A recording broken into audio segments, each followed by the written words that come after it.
ನಮಸ್ಕಾರ. ರಾತ್ರಿ 10 ಗಂಟೆಗೆ 10 ನಿಮಿಷಗಳ ಎಸ್ಎ ಫೌಂಡೇಶನ್ ತರಗತಿಗೆ ತಮ್ಮೆಲ್ಲರಿಗೂ ಸ್ವಾಗತ ಸುಸ್ವಾಗತ. ಇವತ್ತು ವರ್ಷದ ಕೊನೆಯ ದಿನ, ಆರ್ಥಿಕ ವರ್ಷದ ಕೊನೆಯ ದಿನ ಮಾರ್ಚ್ 31, 2025. ಈಗ ಯಾವುದ್ಯಾವುದು ಪ್ರಬಂಧಗಳಿದೆ ಅನ್ನೋದನ್ನು ಡಿಸ್ಕಷನ್ ಮಾಡೋಣ. KSಗೆ ಎಸ್ಎ ಬರ್ತಕ್ಕಂಥದ್ದು ಮಸೂದೆಗಳ ಮೇಲೆ ಬರ್ತವೆ. ಯಾಕಂದರೆ ಈಗಾಗಲೇ ಹೋದ ವರ್ಷ ಎರಡೂ ಎಸ್ಎಗಳು ಮಸೂದೆ ಮೇಲೆ ಬಂದಿತ್ತು. ಗ್ರೇಟರ್ ಬೆಂಗಳೂರು ಅಥಾರಿಟಿ GBA ಸಾಧಕ ಬಾಧಕಗಳು. ಈ ಒಂದು ಆರ್ಟಿಕಲ್ದಲ್ಲಿ ಎಸ್ಎ ಬರೆಯೋಕ್ಕೆ ಎಲ್ಲ ಮಟೀರಿಯಲ್ ಇದೆ. ಬಟ್ ನಿಮ್ಮ ಕೆಲವೊಂದು ವಿಷಯಗಳನ್ನ ತಾವಿಲ್ಲಿ ಆ್ಯಡ್ ಮಾಡ್ಕೋಬೇಕು. ಒಬ್ಬರು ಈ ಒಂದು ಮಸೂದೆಯ ಬಗ್ಗೆ ಪಾಸಿಟಿವ್ ಆಗಿ ಬರೆದಿದ್ದಾರೆ, ಒಬ್ಬರು ನೆಗೆಟಿವ್ ಆಗಿ ಬರೆದಿದ್ದಾರೆ. ಎರಡೂ ವಿಷಯಗಳನ್ನ ಇಲ್ಲಿ ಹಾಕಿದ್ದೀನಿ. ನೀವು ಇದನ್ನು ವಿಸ್ತೃತವಾಗಿ ಬರೆದು 12 ಪುಟಗಳು ಬರೆದು ಇಟ್ಕೊಂಡ್ರೆ ಸಾಕು. ಗ್ರೇಟರ್ ಬೆಂಗಳೂರು ಪ್ರಾಧಿಕಾರದ ಬಗ್ಗೆ ಎಸ್ಎ ಬಂದರೆ ಬರಿಬೋದು. ಯಾಕೆ ನಾನು ಇದನ್ನ ಹೇಳ್ತಾ ಇದ್ದೀನಿ ಅಂದರೆ, ನೀವು ಯಾವುದೇ ವಿಷಯವನ್ನು ನೆಗ್ಲೆಕ್ಟ್ ಮಾಡ್ತಕ್ಕದ್ದಲ್ಲ. ಬಿಕಾಸ್ ಹೋದ ವರ್ಷ KS ಪರೀಕ್ಷೆಯಲ್ಲಿ 2 ಎಸ್ಸೆಗಳನ್ನ ಕೊಟ್ಟು 2 ಎಸ್ಸೆಗಳನ್ನು ಬರೆಯಬೇಕು ಕಡ್ಡಾಯವಾಗಿ ಅಂತೇಳಿದರು.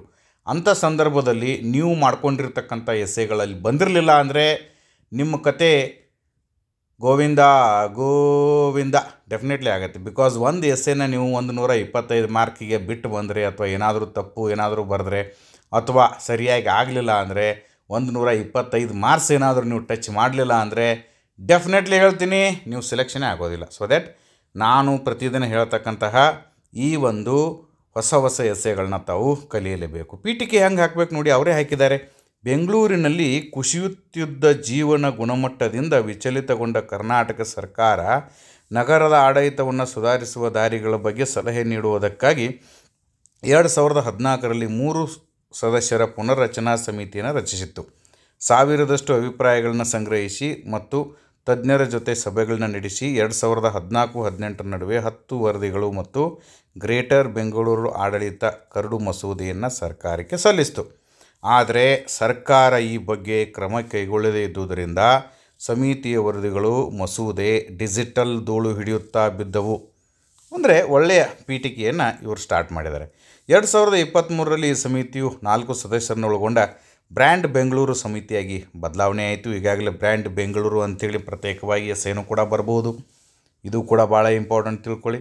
2024ರ ಮಧ್ಯದಲ್ಲಿ ಸಮಿತಿಯು GBA ನೋಡಿ, ಇನ್ಮೇಲೆ ಅವರು GBA ಗ್ರೇಟರ್ ಬೆಂಗಳೂರು ಅಥಾರಿಟಿ ಅಂತ ಬಳಸ್ತಾ ಹೋಗಿದ್ದಾರೆ. ಮಸೂದೆಯನ್ನು ಅಂತಿಮಗೊಳಿಸಿ ಸರ್ಕಾರಕ್ಕೆ ಸಲ್ಲಿಸಿತು. ಕಳೆದ ವರ್ಷದ ಜುಲೈನಲ್ಲಿ ವಿಧಾನಸಭೆಯಲ್ಲಿ ಮಂಡಿಸಲಾದ ಪ್ರಾಥಮಿಕ GBG ಮಸೂದೆಯನ್ನು ಮತ್ತಷ್ಟು ಪರಿಶೀಲನೆಗಾಗಿ ಜಂಟಿ ಸದನ ಸಮಿತಿಗೆ ಒಪ್ಪಿಸಲಾಯಿತು. ಈ ಸಮಿತಿಯ ಸರಣಿ ಸಭೆಗಳು ನಡೆಸಿ ಮಸೂದೆಯ ಬಗ್ಗೆ ಅಭಿಪ್ರಾಯವನ್ನು ಸಂಗ್ರಹಿಸಿತು. ಪರಿಷ್ಕೃತ GBG ಮಸೂದೆಯನ್ನು ವಿಧಾನಸಭೆ ಮತ್ತು ಪರಿಷತ್ನಲ್ಲಿ ಅಂಗೀಕರಿಸಲಾಗಿದೆ. ಮಸೂದೆಯನ್ನು ಒಪ್ಪಿಗಾಗಿ ರಾಜ್ಯಪಾಲರಿಗೆ ಕಳುಹಿಸಲಾಗಿತ್ತು. ಅವರು ಕೆಲವು ಸ್ಪಷ್ಟನೆಗಳನ್ನ ಕೀಳಿಗೆ ವಾಪಸ್ ಪಡೆದಿದ್ದಾರೆ. ಇಷ್ಟು ನೀಟಾಗಿ ಸೇಮ್ ಹೆಂಗಿದೆಯೋ ಹಾಗೆ ನೀವೇನು ಬರಿಬೋದು, ಇದನ್ನು ಪೀಠಿಕೆ ಬರೆಯಬಹುದು. ಹಾಗಾದರೆ ಏನು ಎತ್ತ ಈ ಒಂದು GBA ಗ್ರೇಟರ್ ಬೆಂಗಳೂರು ಅಥಾರಿಟಿ ಏಕೆ ಬೇಕು? ನೀಟಾಗಿ ಬರೆದಿದ್ದಾರೆ. ಯಾಕೆ ಬೇಕಪ್ಪ ಅಂದರೆ ಪಾಯಿಂಟ್ಗಳನ್ನ ಹಾಕಿದ್ದಾರೆ. ಒಂದನೇದು ಎದಕ್ಕೆ ಬೇಕು? ಅಸಮಾನತೆಯ ನಿವಾರಣೆ ಮಾಡೋದಕ್ಕೆ ಬೇಕು, ಸಮನ್ವಯ ಸಾಧಿಸಲು ಬೇಕು. ಜೊತೆಗೆ ಇದು ಒಂದು ವೇಳೆ GBA ಇರಲಿಲ್ಲ ಅಂದರೆ ಪರಿಸ್ಥಿತಿ ಹೆಂಗಾಗಿದೆ ಅಂದರೆ, ಸಂಗೀತ ನಿರ್ದೇಶಕನೊಂದಿಗೆ ಹೋಲಿಸಿ ನೋಡಿದರೆ ಒಂದು ಈಗಿರ್ತಕ್ಕಂಥ ಬೆಂಗಳೂರಿನ ಪರಿಸ್ಥಿತಿ ಮತ್ತು ಸಂಗೀತ ಎರಡಕ್ಕೂ ಹೋಲಿಕೆ ಮಾಡಿ ಇಲ್ಲಿ ಬರೆದಿದ್ದಾರೆ ಅವರು. ಸಂಗೀತ ನಿರ್ದೇಶಕನೊಂದಿಗೆ ಹೋಲಿಸಿ ನೋಡಿ. ಸಂಗೀತ ನಿರ್ದೇಶಕನ ಮೂಲಕ ನೀವು ಸಂಗೀತವನ್ನು ಕೇಳುತ್ತೀರಿ, ಇಲ್ಲದಿದ್ದರೆ ಈಗ ಇರುವಂತೆ ಬರೀ ಗದ್ದಲವನ್ನೇ ನೀವು ಕೇಳಬೇಕಾಗುತ್ತದೆ. ಅಂತಂದರೆ ಬೆಂಗಳೂರದಾಗ ಈಗ ಬರೀ ಗದ್ದಲ ನಡೆದೈತೆ ಅಂತ. ಇದರ ಅರ್ಥ ಅಲ್ಲಿ ಏನು ನಡೆದಿದೆ, ಒಂದು ಯಾವುದೋ ಪ್ರಾಧಿಕಾರ BWSSB ಅಂತಕ್ಕಂಥದ್ದಿದೆ. ಓಕೆ, ಬೆಂಗಳೂರು ಡೆವಲಪ್ಮೆಂಟ್ ಅಥಾರಿಟಿ ಅಂತ ಒಂದಿದೆ. ಸೊ ದ್ಯಾಟ್ ಅಲ್ಲಿಯೂ ಕೂಡ PWD ಅಂತಿದೆ. ಈಗ ಸಾಕಷ್ಟು ಸಂಸ್ಥೆಗಳದಾವಲ್ಲ, ಈ ಸಂಸ್ಥೆಗಳು ಏನೇನು ಕೆಲಸ ಮಾಡ್ತಾವೆ ಅವಕ್ಕೆ ಗೊತ್ತಿರೋಂಗಿಲ್ಲ. ಒಂದು BWSSB ಕೆಲಸ ಮಾಡಿದೆ, BDA ಗೊತ್ತಿರೋಂಗಿಲ್ಲ, BDA ಮಾಡಿದೆ, PWD ಗೊತ್ತಾಗಂಗಿಲ್ಲ, ಇದೆಲ್ಲ BBMP ಮಾಡಿದ್ದು ಇವಕ್ಕೆ ಯಾವುದಕ್ಕೂ ಗೊತ್ತಿರೋಂಗಿಲ್ಲ. ಸೊ ದ್ಯಾಟ್ ಅವುಗಳ ನಡುವೆ ಅಸಮನ್ವಯ ಇದೆ, ಅವುಗಳ ನಡುವೆ ಅಸಮಾನತೆ ಇದೆ. ಇವುಗಳನ್ನ ನಿವಾರಿಸುವ ಸಲುವಾಗಿ ನಾವು ಮಾಡ್ತಾ ಇದ್ದೀವಿ ಅಂತ ಹೇಳ್ತಾರೆ. ಆದರೆ ಇದನ್ನು ಮಾಡೋದರಿಂದ ಮುಖ್ಯಮಂತ್ರಿಗಳೇ ಅದಕ್ಕೆ ಅಧ್ಯಕ್ಷರಾಗಿರೋದರಿಂದ ಸ್ಥಳೀಯ ಸರ್ಕಾರದ ಆಶಯಕ್ಕೆ ಇದೇನು ಧಕ್ಕೆ ಇಲ್ಲ ಅಂತ ಹೇಳ್ತಾರೆ. ಯಾಕಂದರೆ ಇವರು ಪರವಾಗಿ ಬರೆದಿದ್ದಾರೆ. ಆ ರೀತಿ ಧನಾತ್ಮಕವಾಗಿ ಉಪಸಂಹಾರವನ್ನು ಕೊಟ್ಟಿದ್ದಾರೆ. ಭರವಸೆಯ ಬೆಳ್ಳಿಯನ್ನು ಸ್ವೀಕರಿಸುತ್ತಾ ನೋಡಿ, ಎಷ್ಟು ಒಳ್ಳೆಯ ವರ್ಡನ್ನು ಬರೆದಿದ್ದಾರೆ, ಭರವಸೆಯ ಬೆಳ್ಳಿ. ಸಂಬಂಧಿಸಿದ ಪಾಲುದಾರರೊಂದಿಗೆ ಒಂದೇ ರೈಲಿನಲ್ಲಿ ಕುಳಿತು ಅತ್ಯುತ್ತಮ ನಾಳೆಗಾಗಿ ಆ ರೈಲನ್ನು ಒಟ್ಟಾಗಿ ಎಳೆಯಬಹುದು. GBG ಮಸೂದೆಯು ಪರಿಪೂರ್ಣವಾಗಿಲ್ಲದಿರಬಹುದು, ಆದರೆ ಸದ್ಯಕ್ಕೆ ಅದು ನಮ್ಮ ಮುಂದಿರುವ ಅತ್ಯುತ್ತಮ ಆಯ್ಕೆ. ಯಾಕಂದರೆ ಇದನ್ನು ಬರೆದವರು ಬ್ರ್ಯಾಂಡ್ ಬೆಂಗಳೂರು ಸಮಿತಿಯ ಸದಸ್ಯರಾಗಿರೋದ್ರಿಂದ ಪಾಸಿಟಿವ್ ಆಗಿ ಬರೆದಿರ್ತಾರೆ. ನಿಮಗೆ ಬೇಕಾಗಿರ್ತಕ್ಕಂಥ ಪಾಸಿಟಿವ್ ಪಾಯಿಂಟನ್ನು ತಗೊಳ್ಳಿ, ಸಾಧಕದಲ್ಲಿ ಹಾಕಿ. ಅದೇ ರೀತಿ GBA ಇದೆಯಲ್ಲ, ಇದ್ರದ್ದು ಋಣಾತ್ಮಕ ಅಂಶಗಳನ್ನು ಇವರು ಪಟ್ಟಿ ಮಾಡಿದ್ದಾರೆ ನೋಡಿ. ಒಂದೇ ನ್ಯೂಸ್ ಪೇಪರ್ದಲ್ಲಿ ಬಂದಿದೆ. ಇದು ಕಾತ್ಯಾಯಿನಿ ಚಾಮರಾಜ್ ಅವರು ಬರೆದಿದ್ದಾರೆ. 1993ನೇ ಇಸ್ವಿಲಿ ಸಂವಿಧಾನಕ್ಕೆ 74ನೇ ತಿದ್ದುಪಡಿ ಆಯಿತು. 31 ವರ್ಷಗಳಾಯಿತು. ಜನರಿಗೆ ಅಧಿಕಾರ ನೀಡಲು ಕ್ರಮ ಕೈಗೊಳ್ಳಲಾಗುತ್ತದೆ ಎಂದು ಜನರು ಆಶಿಸಿದ್ದರು. ಆದರೆ ಈಗ ಆ ತಿದ್ದುಪಡಿ ಸಂಪೂರ್ಣವಾಗಿ ಬುಡಮೇಲು ಮಾಡಲು ಮತ್ತು BBMPಯ ನಿಯಂತ್ರಣವನ್ನು ಮತ್ತೆ ರಾಜ್ಯ ಸರ್ಕಾರಕ್ಕೆ ವಹಿಸಲು, ಸ್ಥಳೀಯ ಆಡಳಿತವನ್ನು ದುರ್ಬಲಗೊಳಿಸಲು ಈ ಒಂದು GBAಯನ್ನು ಜಾರಿಗೆ ತರಲಾಗಿದೆ ಅಂತಕ್ಕಂಥದ್ದು ಕೆಲವರ ಊಹೆಯಾಗಿದೆ ಅಂತೇಳಿ ತಾವು ಬರಿಬೋದು. ಓಕೆ, ಅದೇ ರೀತಿ ರಾಜ್ಯ ಸರ್ಕಾರಕ್ಕೆ ಈ BBMPಯ ಮೇಲೆ ಅಷ್ಟು ಪ್ರೀತಿ ವಿಶ್ವಾಸ ಇದ್ದರೆ ಅದ್ಯಾಕೆ ಅದನ್ನು ಪ್ರತಿ 5 ವರ್ಷಕ್ಕೊಮ್ಮೆ ಚುನಾವಣೆ ಮಾಡಲಿಲ್ಲ? ಈ 3 ದಶಕಗಳಲ್ಲಿ BBMPಗೆ ನಿಯಮಿತವಾಗಿ ಚುನಾವಣೆ ನಡೆಸಲು ಸರ್ಕಾರ ರಾಜ್ಯ ಚುನಾವಣಾ ಆಯೋಗಕ್ಕೆ ಅಧಿಕಾರವನ್ನೇ ನೀಡಲಿಲ್ಲ. ಅದೇ ರೀತಿ ಆದಾಯವನ್ನು ಸರಿಯಾಗಿ ಹಂಚಬೇಕಾಗಿತ್ತಂದ್ರೆ ಪ್ರತಿ 5 ವರ್ಷಕ್ಕೊಮ್ಮೆ ಸ್ಟೇಟ್ ಫೈನಾನ್ಸ್ ಕಮಿಷನ್ ರಚನೆ ಮಾಡಬೇಕಂತಿದೆ. ಇದು ಇಲ್ಲಿವರೆಗೆ ಕೇವಲ 4 ಸ್ಟೇಟ್ ಫೈನಾನ್ಸ್ ಕಮಿಷನ್ ಆಗಿದೆ. ಜಾರಿಗೆ ಬಂದು 35 ಆಗಿದೆ. ಅಂದರೆ 31 ವರ್ಷದಲ್ಲಿ ಅಂದರೆ ಸುಮಾರು ಈಗ 7ನೇ ಸ್ಟೇಟ್ ಫೈನಾನ್ಸ್ ಕಮಿಷನ್ ಇರಬೇಕಾಗಿತ್ತು 5 ವರ್ಷಕ್ಕೊಂದು ಅಂತ ಹೇಳಿದ್ರೆ 4 ಮಾತ್ರ ಈಗ 4ನೇನು ಸ್ಟೇಟ್ ಫೈನಾನ್ಸ್ ಕಮಿಷನ್ ನಡೀತಾ ಇದೆ. ಅಂದರೆ ಇದಕ್ಕೆ BBMPನ ನಿಜವಾಗಲೂ ಬಲಪಡಿಸ್ತಕ್ಕಂತಹ ಗುರಿ ಇಲ್ಲ. ಅದಕ್ಕೆ ಜನರ ಕೈಯಲ್ಲಿರ್ತಕ್ಕಂಥ ಅಧಿಕಾರವನ್ನು ಕಿತ್ತು ತೆಗೆದುಕೊಂಡು ಮುಖ್ಯಮಂತ್ರಿಗಳೇ ಅದಕ್ಕೆ ಅಧ್ಯಕ್ಷರಾಗಬೇಕು ಅಂತಕ್ಕಂಥ ಹುನ್ನಾರ ನಡೆಸಿದ್ದಾರೆ ಅಂತ ಇವರು ಹೇಳ್ತಾ ಇದ್ದಾರೆ. SFCಗೆ ಪರಮಾಧಿಕಾರವನ್ನು ಕೊಟ್ಟಿಲ್ಲ. ಅದು ಹೇಳಿದ್ರೆ ಇಷ್ಟು ಹಂಚಿಕೆ ಮಾಡಬೇಕು ಅಂತ ಹೇಳಿದರೆ ಅದು ಬೈಂಡಿಂಗ್ ಅಲ್ಲ.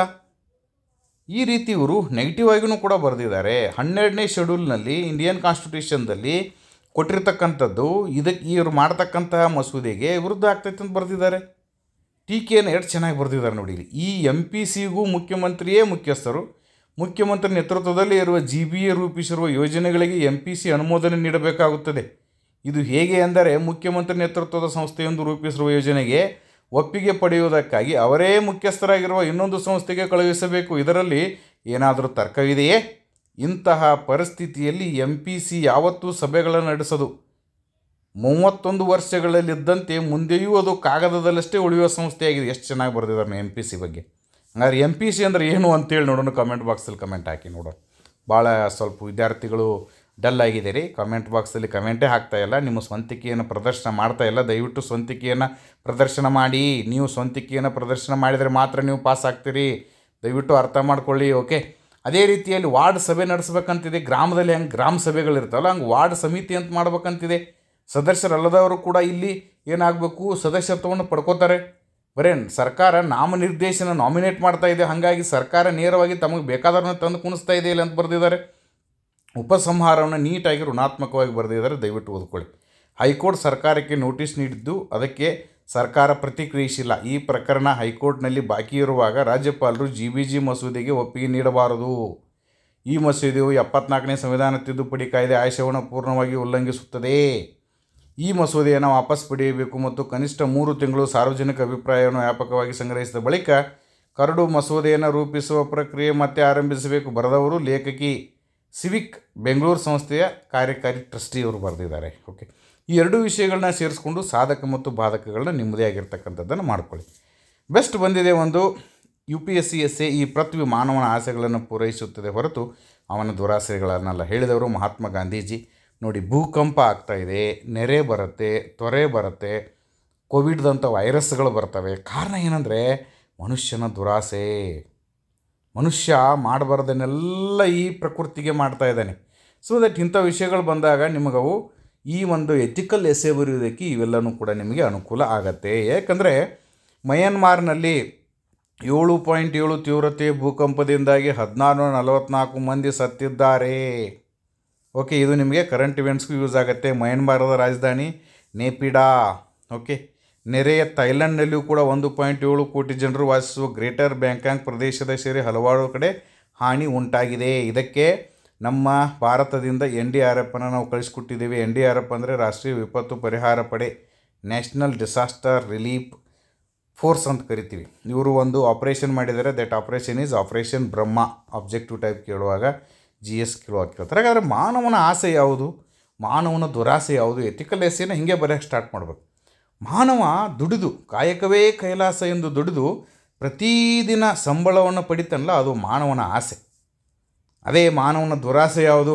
ಸಂಬಳ ಜೊತೆ ಗಿಂಬಳನೂ ಬರಲಿ ಅಂತನಲ್ಲ, ಅದು ದುರಾಸೆ. ನೋಡಿ, 2 ಕಾನ್ಸೆಪ್ಟ್ ಕೊಟ್ಟಿದ್ದೀನಿ. ದಯವಿಟ್ಟು ನೀವು ಕಮೆಂಟ್ ಬಾಕ್ಸಲ್ಲಿ ಕಮೆಂಟ್ ಹಾಕಿ. ಆಸೆಗಳು 5 ಆಸೆಗಳನ್ನು ಬರೀರಿ, 5 ದುರಾಸೆಗಳನ್ನ ಬರೀರಿ. ಅದರ ಮೇಲೆ ನೀವು ಎಸ್ಸೆನೇ ಕಟ್ಬೋದು. ಒಂದು 5-6 ಜನ ಕಮೆಂಟ್ ಮಾಡಿಬಿಟ್ರೆ ಆ ಎಲ್ಲ ಕಮೆಂಟ್ಗಳನ್ನು ಸೇರಿಸಿ ಒಂದು ಎಸ್ಸೆನೇ ಕಟ್ಟೋದು ಹೇಳಿಕೊಡ್ತೀನಿ ನಿಮಗೆ. ಓಕೆ, ನೆಕ್ಸ್ಟ್ ನಕ್ಸಲಿಸಮ್ ಕಾರಣ ಮತ್ತು ಪರಿಹಾರಗಳು. ಈಗಾಗಲೇ ನಾನು KS ಮೇನ್ಸ್ಗೆ ಸೋಷಿಯಾಲಜಿ ಪಾಠವನ್ನು ಮಾಡಿದ್ದೀನಿ.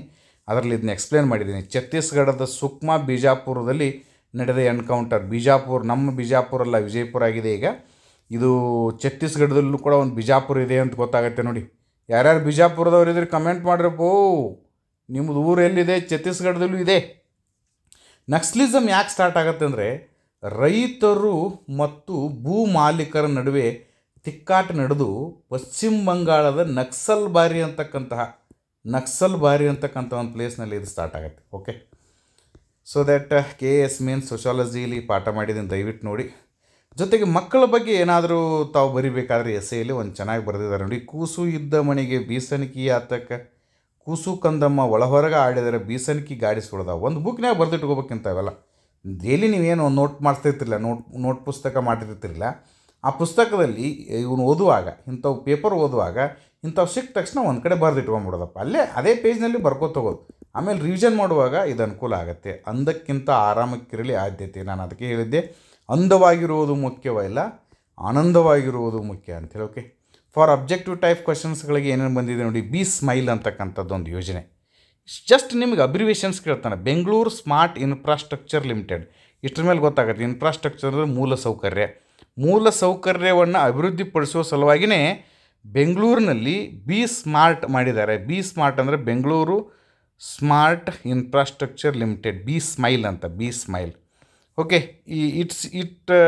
That will oversees major infrastructure projects including tunnel, road, elevated corridor.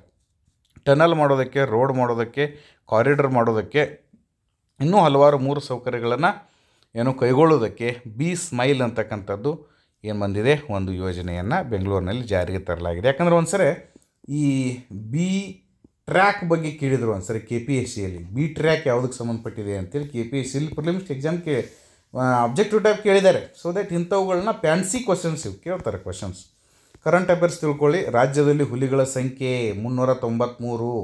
ಇದು ಅಖಿಲ ಭಾರತ ಹುಲಿ ಅಂದಾಜು ವರದಿ ಅಲ್ಲ.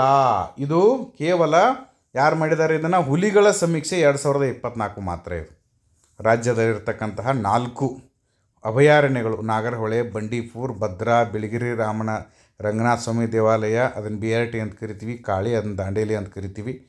ಸೊ ದಟ್ ಇದರ ಒಂದು ಇಲ್ಲಿ ಸಮೀಕ್ಷೆ ಮಾಡಿದಾಗ 393 ಹುಲಿಗಳು ಕಂಡು ಬಂದಿದೆ. ದಯವಿಟ್ಟು ನೋಡಿ. 472 ಇತ್ತು, 403 ಆಯಿತು, 417 ಆಯಿತು, 408 ಆಯಿತು, ಮತ್ತು ಈಗ 393 ಆಗಿದೆ. ಅಂದರೆ ಹುಲಿಗಳ ಸಂಖ್ಯೆ ಕಡಿಮೆ ಆಗ್ತಾ ಬರ್ತಾ ಇದೆ. ಓಕೆ, ಆಮೇಲೆ ಇಲ್ಲಿ ನೋಡಿ, ಈ ಹುಲಿ ಚಿತ್ರಗಳನ್ನು AI ಆಧಾರಿತ ತಂತ್ರಾಂಶದ ಮೂಲಕ ಪ್ರತ್ಯೇಕಿಸಲಾಗಿದ್ದು. ನೀವು ಆರ್ಟಿಫಿಷಿಯಲ್ ಇಂಟೆಲಿಜೆನ್ಸಿ ಬಗ್ಗೆ ಎಸ್ಸೆ ಬರೆಯುವಾಗ ಇತ್ತೀಚೆಗೆ ಹುಲಿ ಸಮೀಕ್ಷೆ 2024ರಲ್ಲಿ ಇದನ್ನು ಬಳಸಿದ್ರು ಅಂತ ಬರಿಬೋದು. ಓಕೆ, ಹೀಗೆ ಪ್ರತಿದಿನ ನ್ಯೂಸ್ ಪೇಪರ್ ಓದುವಾಗ ನಿಮಗೆ ಈ ಎಸ್ಸೆ ಪಾಯಿಂಟ್ಸ್ಗಳು ಸಿಗ್ತಾವೆ, ಅದನ್ನ ಬಳಸ್ಕೋಬೇಕು. ನೋಡಿ, ಕರೆಂಟ್ ಅಫೇರ್ಸ್ಗೂ ಯೂಸ್ ಆಗ್ತಾಯಿದೆ, ಎಸ್ಸೆಗೂ ಯೂಸ್ ಆಗ್ತಾಯಿದೆ, ಟ್ರಾನ್ಸ್ಲೇಷನ್ಗೂ ಯೂಸ್ ಆಗ್ತಾಯಿದೆ. ಕರೆಂಟ್ ಅಫೇರ್ಸ್ ಮತ್ತೊಂದು, ಡಿಜಿಟಲ್ ಡಾಟಾಬೇಸ್ ಆರ್ ಕೊರೆಸಿವ್ report card, APAAR ID. APAAR ಅಂದರೆ ಏನು ಇದನ್ನ ಕೇಳ್ತಾನೆ. Automated permanent academic account registry. ಮಕ್ಕಳಿಗಾಗಿ ಒಂದು ID ಇದೆ. ನೋಡಪ್ಪ, ನಮ್ಮಲ್ಲಿ ಆಧಾರ್ ಕಾರ್ಡ್ ಇದೆ. ಓಕೆ, ಆಧಾರ್ ಕಾರ್ಡ್ ಇದೆ, ಪಾನ್ ಕಾರ್ಡ್ ಇದೆ. ಓಕೆ, ಪಾನ್ ಕಾರ್ಡ್ ಇದೆ, ಎಪಿಕ್ ಕಾರ್ಡ್ ಇದೆ. ಆಧಾರ್ ಕಾರ್ಡು ನಮ್ಮ ಗುರುತಿನ ಚೀಟಿ, ಪಾನ್ ಕಾರ್ಡು ಇನ್ಕಮ್ ಟ್ಯಾಕ್ಸ್ಗೆ ಸಂಬಂಧಪಟ್ಟಂಗೆ, ಎಪಿಕ್ಕು ಇಲೆಕ್ಷನ್ಗೆ ಸಂಬಂಧಪಟ್ಟಂಗೆ. ಸೊ ದಟ್ ಇದು ಕೂಡ ಮಕ್ಕಳಿಗಾಗಿ ಒಂದು ಕಾರ್ಡು. ಆ ಕಾರ್ಡ್ ಹೆಸರು ಅಪಾರ್, ಬೌಂಡ್ಲೆಸ್ ಅಂತ ಅಥವಾ ಲಿಮಿಟ್ಲೆಸ್ ಅಂತ ಕರಿತೀವಿ ನಾವು. ಅದನ್ನೇ ಅಪಾರ್ ಅಂತ ಮಾಡಿದ್ದಾರೆ. ಎಜುಕೇಷನ್ ಡಿಪಾರ್ಟ್ಮೆಂಟ್ಗೆ, ಮಿನಿಸ್ಟ್ರಿ ಆಫ್ ಎಜುಕೇಷನ್ಗೆ ಸಂಬಂಧಪಟ್ಟಿದೆ. 31.5 ಕೋಟಿ ಸ್ಟೂಡೆಂಟ್ಸ್ ರಿಜಿಸ್ಟರ್ ಆಗಿದ್ದಾರೆ ಅಪಾರದಲ್ಲಿ. ಅವರೆಲ್ಲ CBSE ಎಕ್ಸಾಮ್ಗೆ ಅಪೇರ್ ಆಗಿದ್ದರು ಅಂತೇಳಿ ಬರಿತಾ ಇದ್ದಾರೆ. ಇದು ಇಂದಿನ S A foundation course with current affairs. ಮತ್ತು ಈ ಥರದ ಫೌಂಡೇಶನ್ಸ್ ಕೋರ್ಸ್ಗಳನ್ನು ಪ್ರತಿದಿನ ನಮ್ಮ ತರಗತಿಯಲ್ಲಿ ಮಾಡ್ತಾ ಇರ್ತೀವಿ. ಇನ್ನೂ ನಿಮಗೆ ಯಾವುದೆಲ್ಲ ವಿಷಯಗಳು ನನ್ನ ಕಡೆಯಿಂದ ನಿರೀಕ್ಷೆ ಮಾಡ್ತೀರಿ ಅದನ್ನು ಕಮೆಂಟ್ ಬಾಕ್ಸಲ್ಲಿ ಬರೀರಿ. ನಂಗೆ ಸಾಧ್ಯ ಆದರೆ ಆ ಎಲ್ಲ ವಿಡಿಯೋಗಳನ್ನು ಕೂಡ ಮಾಡೋದಕ್ಕೆ ಪ್ರಯತ್ನ ಮಾಡ್ತೀನಿ. Thank you. ನಮಸ್ಕಾರ.